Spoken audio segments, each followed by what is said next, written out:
Okay, this is just a preliminary video with some observations about the Yamaha U1.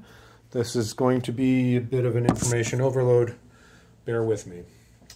So the touch response mechanism of the piano is essentially a miniature catapult. You are shooting the hammer at the string and catching and reloading it. You need the hammer to be out of the way or the string has no room to ring. That being said, for both sides of the dynamics, soft and loud, we want to have the most possible influence over the motion of that hammer. On a Yamaha, the spec is 2 millimeters. Where, let off, let's go. So let off is accurately discussed as timing, but it is more easily discussed as distance, so we're going to talk about it as distance. When I'm tuning the piano, I need to knock it into tune. I need to make sure that the force that I deliver exceeds the force that a musician is going to deliver, so that the wire is truly settled and you can't detune it by playing it. So on my end of the dynamics, I'm looking to knock the string hard.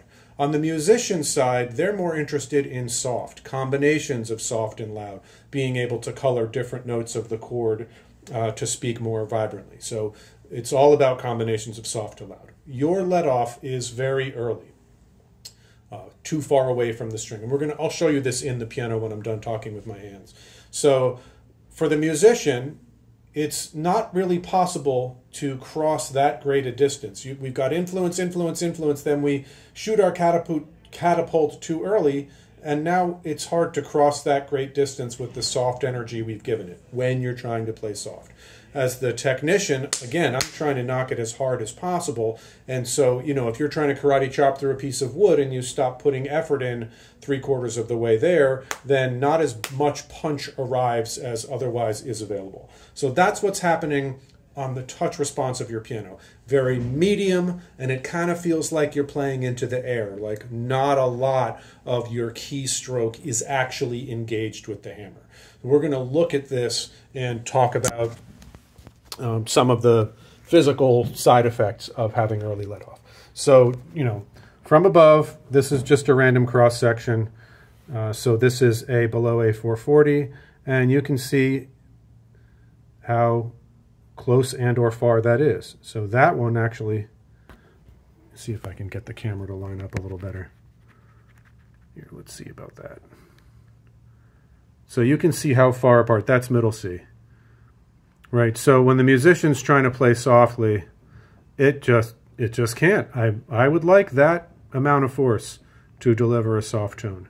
And then on my end, as a technician, we're not getting the real volume out of it that we could. So when I talk about settling the wire, you can imagine when I tune this pin, the first piece of wire that moves is between the pin and the pressure plate. And then the speaking length will start to move. And I want to be using maximum force to that wire to draw out any latent motion. You could imagine if I was stretching a rubber band over my hand, there'd be a lot of stretched rubber band here, not a lot of stretched rubber band there. So we're using that maximum force to the speaking length to draw out the latent motion. Same thing's happening on a guitar.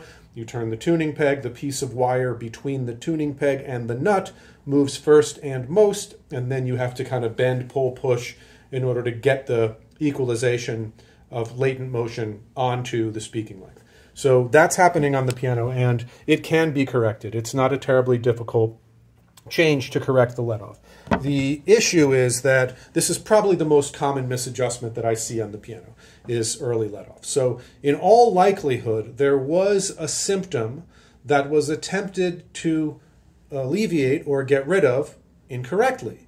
And in most cases, what we are hearing is a bobbling. So that is when the hammer strikes the string, rebounds off another component, and restrikes the string. And in all likelihood, this piano used to have some bobbling hammers, and someone in its service history misunderstood the needs of the piano and basically out-timed the problem. So when we correct the let off, we may find some bobbling notes. Getting rid of those bobbling notes is a matter of aftertouch. It's a matter of getting a little bit more keystroke so that these components that are interfering can clear each other. So getting rid of the let off is only going to reveal why was the let off made early. Getting rid of the bobble would be getting rid of the cause of why the let off was misdiagnosed. Now, in the meantime, you've been playing a piano with early let off, and all that force that you're putting into the keys has got to go somewhere. It's not going to the hammer. So what's happening is it's going to the damper, and you're getting a damper which is being pressured on two sides. And the result of all that extra force is that it tends to strengthen the damper return springs. And, you know, you may feel that as like a pushback in the keyboard, and it's definitely there. So there's 3 tiers of adjustment to do on this piano, and possibly a little lost motion as well. We have inadvertently strengthened all these damper return springs by having early let off. And let's say we correct the let off. Oh, we got nice dynamic control, but oh, there's a handful of bobbling notes. We get rid of those bobbling notes. Oh, even with aftertouch improvement, there's still some bobbling. Well, that is actually the excessive force of the damper return spring forcing the whippen into retrograde. So the whippen is the miniature catapult, and the hammer is the ammunition. So you've got the damper spring tension trying to push the whippen backwards, just like you can feel it on the keys, like, oh man, there's something pushing back against me. That's your overly strengthened damper return springs, and they can also cause a bobble. And so there's 3 tiers to this repair. First, we correct the let off. Does that reveal bobble? If it does reveal bobble, we get rid of it with better aftertouch. If there's still bobble with good clearance of our components, then it is excessive return spring tension. So those 3 things, let off, aftertouch, and damper return spring tension, to get yourself a nice dynamic light response instrument. And I've worked on a lot of Yamahas, and frankly, this is the most common misadjustment I see. So it's not, I'm not unfamiliar with this type of adjustment. We also have a little bit more lost motion than necessary. So, you know, we're saying that, oh, the piano is a miniature catapult. The grand piano is a miniature automatic catapult because it can reload faster. On an upright, essentially your miniature catapult, the whippen just sits on the other end of the key. So your key is like a seesaw, and this trigger mechanism sitting on the other end. With the grand, the components can reload faster. When I say, oh, it's an automatic catapult, there's something called a repetition lever, which will lift the hammer back up a little bit so that the firing pin of your miniature catapult can re-engage quicker. That doesn't exist on an upright. On an upright, reloading your catapult depends on your fingers being out of the way. At a certain amount of retraction, it can reload. And for this reason, upright pianos have to have a little bit of lost motion, just the tiniest bit of motion on the key before you pick up any weight of the hammer. And there's a little much on this piano, but I don't think it's detrimental, at least not compared with the other touch response inconsistencies that we have. But we might tighten up that lost motion a little bit, and you can feel all these sensations. I'll try to capture that. So, you know, we've got this wiggle happening in the key, but the hammer doesn't move, right? So that's lost motion, and that's really just about being able to re-engage at the appropriate point of your disengagement from your hands. So those 3 things, possibly with a little bit of lost motion.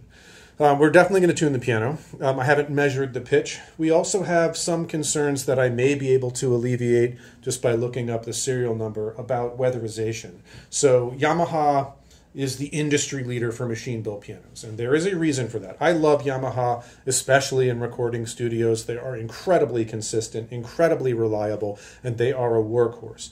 They're graph paper. They are laser accurate. So, you know, the very next serial number to your U1 is going to be the same piano, right? The only differences are going to be nuances in the wood and nuances in the room. Whereas a Steinway, that's a hand-notched bridge. So there are no identical Steinways. Every single Steinway is different. Steinway ages their wood outside. They're hand-built in Queens, and often the wood for their pianos will sit for decades outside in New England weather to make sure it can withstand where they're building it for. The Yamaha, when they started machine building, first of all, they had to compete with Steinway. Now everybody just competes with Yamaha, which means they're a high-tension instrument with 90% wooden components. There's some plastic in the action, which Steinway would never do, at least not yet. So high tension and weatherization is the other big one. So Yamaha weatherizes their pianos for their intended destination. They are seasoned by region. So when I worked at the authorized Yamaha dealer, if you came in and said, oh, I love this piano, I'm going to buy it today, I'm moving to Florida next week, I'm not technically supposed to sell you that piano. It is seasoned for New England. New England is the most aggressive, at least, you know, who knows with climate change what the hell's happening with the weather, but you know, very humid in the summer, very dry in the winter, and the wood still thinks it's alive, so it drinks moisture from the air. Everything swells in the summer, everything contracts in the winter. So we will look up the serial number of your piano to find out if it's what's called a gray market piano. So a gray market piano is it's a Yamaha. It's not a counterfeit piano, but it is a piano that's been sold outside of its intended climate, and it happens all the time. But it became a problem for them because, you know, obviously when they were trying to build their brand, they didn't want pianos that were going out of tune in 3 months. But if you took a piano that was made for Florida and brought it to Vermont, there is no staying in tune in the winter. It's just not equipped. The wood has never experienced that amount of dry, so it's like a sponge on you. Now, this piano is a really good candidate for a humidity control system. It's called the Damp Chaser. That is spelled with 2 P's, Damp Chaser. We have one in the Steinway upright here. The Damp Chaser will keep your piano at 41% humidity year-round. All summer long it removes moisture, and all winter long it adds moisture. It does need to stay plugged in, and there are some moisture distributing pads or wicks that need to be maintained annually. But other than that, it is going to keep your piano in better tuning for much longer, and then as we're making adjustments, our changes are smaller, which means their side effects are smaller. Every piano has a crown soundboard. A grand is like an arched ceiling. An upright is like a belly pushing out. Again, I haven't measured the pitch, so I have no idea how far out this instrument is. It's certainly been moved, so that'll be something. But the piano is designed to have a very specific curvature on the soundboard under the appropriate down-bearing of the strings. So if you have a piano that hasn't been tuned in 10 years, the down-bearing force is insufficient, and the soundboard sits at an exaggerated posture. And then as I'm tuning, I'm applying down-bearing force to this portion of the arc, and then I'm applying to this portion of the arc, and this kind of settling happens, and it takes about 3 weeks. We're talking millimeters, but it's significant tonally as far as how your intervals get along and settle. There's no rushing that. It takes about 3 weeks for the tension to settle over the soundboard.